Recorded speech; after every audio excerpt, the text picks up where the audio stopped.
Pumayag ka na. Please. Ano, maging best man sa kasal mo? Oo.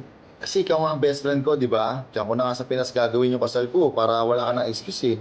Ganun kita ang gusto maging best man ko. Naman, ilang buwan na kitang sinusuyo. Hindi na ako naman sa'yo. 5 years ka ba namang hindi nagparamdam, Carl? Paano ka lalakas sa akin? Dahil pa din ba dun? Araw-araw kaya ako nagsusorry sa'yo. Simula nung mag-usap tayo ulit. Dami na kasi nangyayari sa 5 taon. 5 taon din yun. Ibang tao na tayo ngayon. So, hindi mo na rin naman naiintindihan. Eh di pag-usapan natin ngayon. Para maintindihan ko. Paano? Patay ka na. Panaginip na lang to.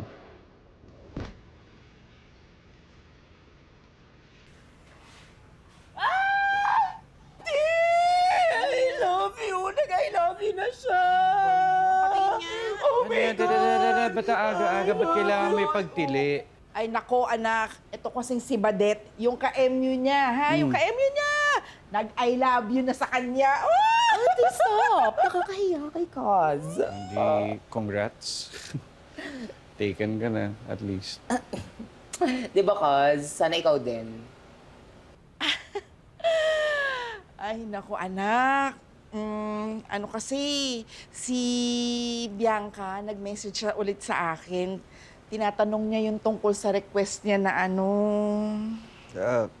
Ma, sige.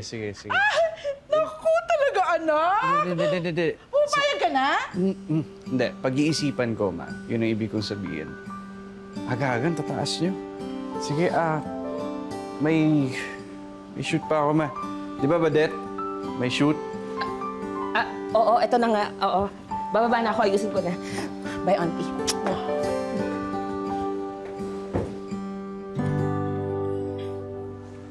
Aga-agang sungit-sungit.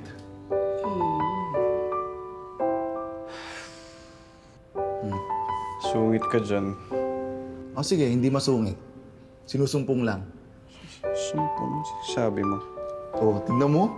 Ang sungit. Ano bang ginagawa mo dito? Ano pa ba kailangan mo? Di ba tapos na yung 40 days mo, tsaka 1 year ka nang patay. So ba't di ka pa umaakyat?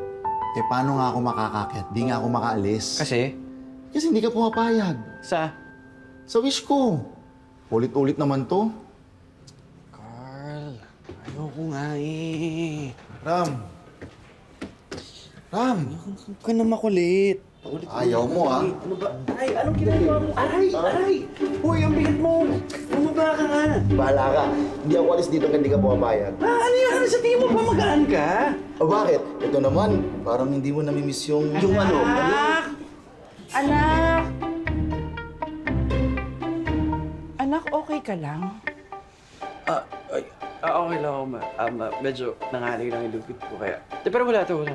Bakit? Subukan mo kayang tumayo ng maayos. Baka kailangan lang unatin. Hindi. Okay lang ako, ma. Babalikan to sa dati. Nangalay lang ako. Sigurado ka? Oo, baka na-engkanto lang ako. Okay. Ako, papatawas ako, ma. Promise. Sige, bahala ka.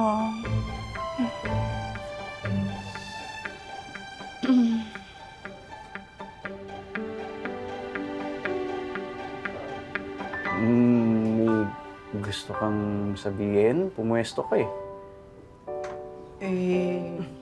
Anak, alam ko naman ang hirap na pinagdaanan mo. Yung sa inyo ni Carl. Tapos ngayon, talagang wala na si Carl. Kumain ka na kasi. Tigas mo. Pero alam mo, naisip ko lang na baka pwedeng mahaplos yung puso mo na pumayag sa wish ng fiancé ng best friend mo na tumira dito ng 9 days. Alam mo anak, naku, makakatulong yun sa inyong dalawa.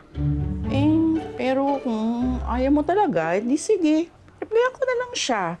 Tapos, sabi ko, Bianca, kung may binabalak ka o may pinaplano kang ritual na gawin sa bahay namin sa loob ng 9 na araw para sa wish mo, ay nako, wag mo nang ituloy. Kasi Hindi naman kami wish ko lang para tumupad ng imong wish. Oo na. Sige. Fine. Sige na. Sumay ka na.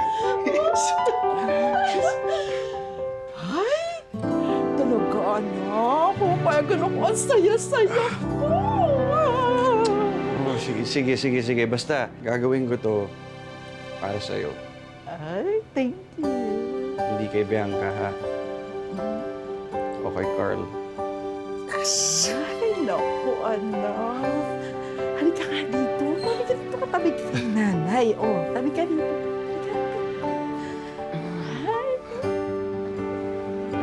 Ang saya-saya ko. Ay, anak.